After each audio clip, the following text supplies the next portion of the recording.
So this topic might be a little bit counterintuitive to some of the things that you've heard out there on YouTube and the internet, but I assure you there are some valid reasons for me making this video, and other people out there who are starting to say the same thing, who have purchased Starlink and have now started saying it's not for them. So this video is going to be about all of the reasons why I didn't jump on the bandwagon of getting Starlink and why I have stuck to my at&T hotspot for now. There's a lot of great reasons to have Starlink, but there's also a ton of reasons why not to have it just yet. I think Starlink has the potential of being really, really great, but it's just not there yet for a lot of the nomads out there and possibly even your house. So I'm going to go through the list of everything and then you can make your decision about it as well. First, I'm gonna say, when all of my nomad friends were buying Starlink, I was so jealous. I was like, oh my God, I wanna get it too. And I kept thinking, gosh, am I like the weird one here for not getting Starlink because everybody else was getting it? But I just didn't think it was for me just yet for a variety of reasons. One of which is it's so new and so many things were changing with Starlink. It literally has gone from $85 a month to $135 a month in less than a year. So even though all my friends were buying this, I didn't want to be a beta tester essentially for Starlink. They had different antennas coming out. They're still talking about different antennas coming out that are going to be more mobile. Their plans are changing all of the time. Their service is changing all of the time. So for me, I just decided it's not the right timing for me. So one of the big reasons why people want to buy Starlink is because it really opens up the United States for places that you can go to, especially if you have to be online all the time like me, where I have a complete online business, or if you have a 9-to-5 job where you need to be online Monday through Friday. Starlink seemed like such an amazing possibility. So some of the things that people are bumping up against when they go to these very rural areas like that where they've never been able to go before is they're running into some issues, one of which is you have to have line of sight with the antenna. So if it's a very heavily wooded area, lots of trees, your Starlink is not going to work that well because it needs a clear sky for the most part to work 24/7. The other thing is because in some of these areas, if you have any kind of network congestion, just like you do with a cell tower, you're going to not have as good a service and you're not going to get those really high speeds that some people are showing with Starlink. So they're having the same issues that we do with cell tower congestion if there's a lot of people in one area. For instance, I went to Yellowstone National Park one year, and even though I had 5 bars on my hotspot, I couldn't get a signal whatsoever to work because there were so many people in one area. So same thing is happening with Starlink too. Now that could change depending on how many satellites they're actually getting up into the sky, but they're just not there yet. So some of my friends and people that I've seen online are getting these really high speeds that they're showing of 100 megabytes per second, which is unheard of when you have a regular hotspot. The only problem is they're not always getting those full speeds. Again, network congestion. Now in some areas they're getting them just fine. You don't always need that much in order to upload and download. So if you're getting it, that's a huge plus for Starlink. But if you're in an area where there's network congestion or there's a lot of trees, or the other thing is storms.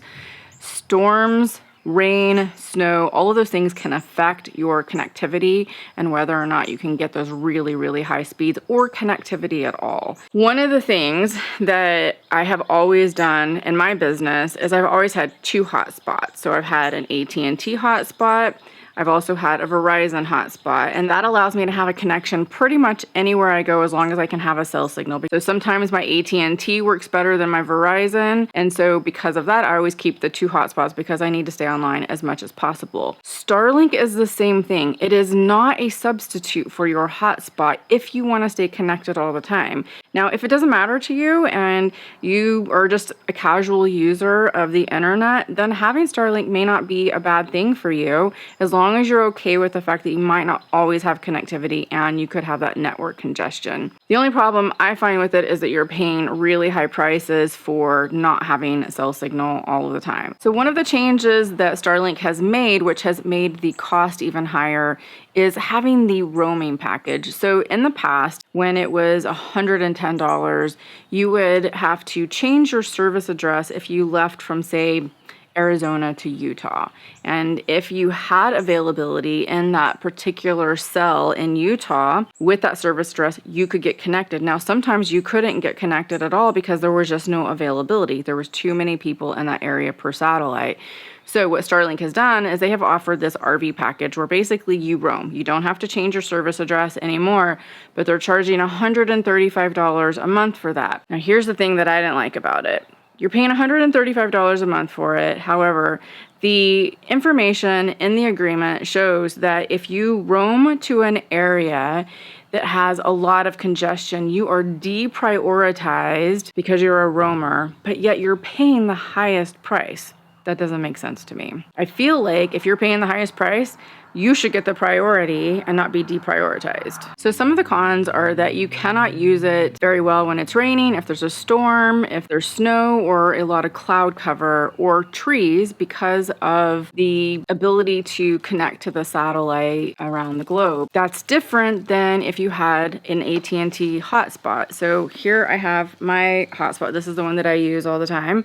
And as long as I have a cell tower nearby, I can connect to it. I don't have to have line of sight. It doesn't matter if it's raining. It doesn't matter if there's any storms. That's why I still love this and what has kept me from getting Starlink, because in a lot of areas you go to, you are going to have storms. If I got Starlink, I would still have a mobile hotspot because there's no way I'm going to be without connectivity because of my business. Starlink is not a substitute for your external hotspot if you want to stay connected all the time. And by the way, guys, I use reliable internet. I'm going to put a link down in the description box so you can check it out. It's my at&T hotspot that I've had for over 5 years now, and it's completely unthrottled, uncapped, and very, very reliable, as the name suggests, reliable internet. One of the other reasons I haven't jumped on the bandwagon with Starlink is because their hardware is changing all the time and their price is changing all the time. And I just feel like they've oversold the package based on what you're getting. So the hardware used to be around $500. Now it's higher than that. You can check the Starlink page for the latest prices on that, but it's definitely higher than $500. And honestly, I just felt like I'm gonna have a $500 paperweight because I'm not gonna be able to use this thing based on all of this information that I'm telling you. The other thing too is the hardware is kind of bulky. It's a smaller dish, definitely smaller than a lot of the other satellites out there, but you still have to have a place to store it. And in the van, that can be difficult. There's not a lot of space in there and it's very bulky with this really, really 75-foot long cable.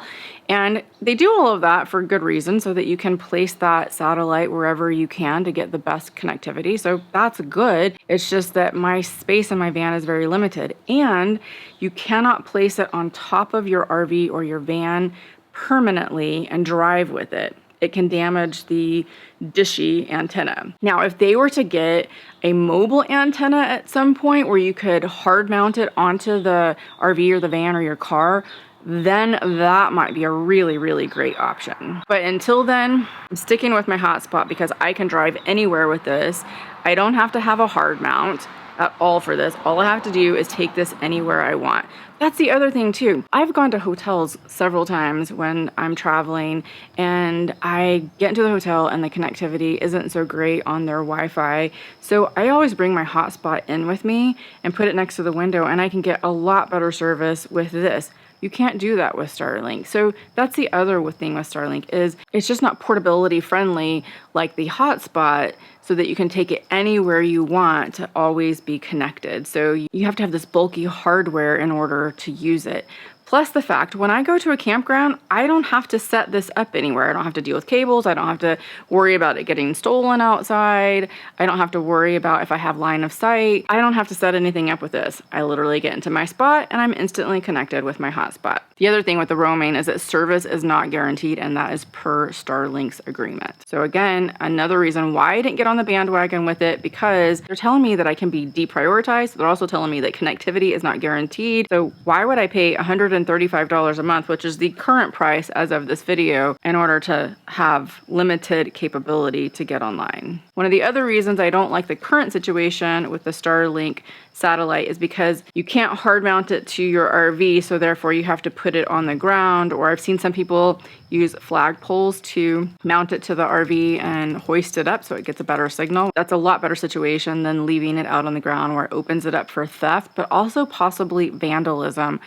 I have also seen a lot of people who've damaged their satellites by either being kicked or other RVs not paying attention and running into it, things dropping on it. There's been storms, it's been damaged during those situations as well. The other thing is if your RV or your van or your car, whatever you're using, is your only driver, every time you want to leave your RV site or your campsite, you have to take your Starlink satellite down. You have to constantly take it on and off if you're going to be driving your RV. So that's another problem for me. I just thought, I don't want to mess with all that. Part of the van and having something that's mobile like that and nimble is the fact that you can just go when you want to. You don't have to worry about all of that stuff. So the setup and the takedown of it for me was kind of a game changer. I feel like it's just not there yet. So when I was doing my research for this video, I came across a couple of YouTubers. One is Irene Iron Travels, and one of the things that they said is that about 6 out of the 20 last spots that they've been in, Starlink has actually worked. That's not a lot of spots. If you think about the last 20 spots and always having to be connected, their business is completely online.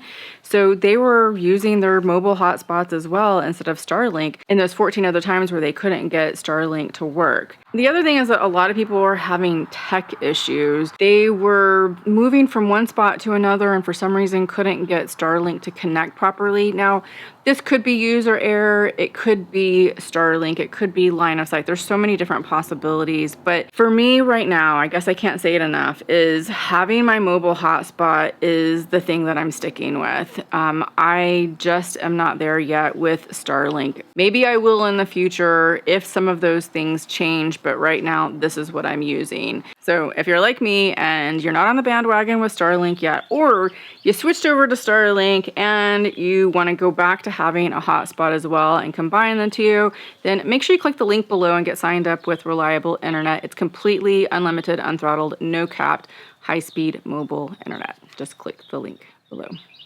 And by the way, click this next video if you want to know more about my entire Wi-Fi setup and my reliable internet. See you guys in the next video. Bye.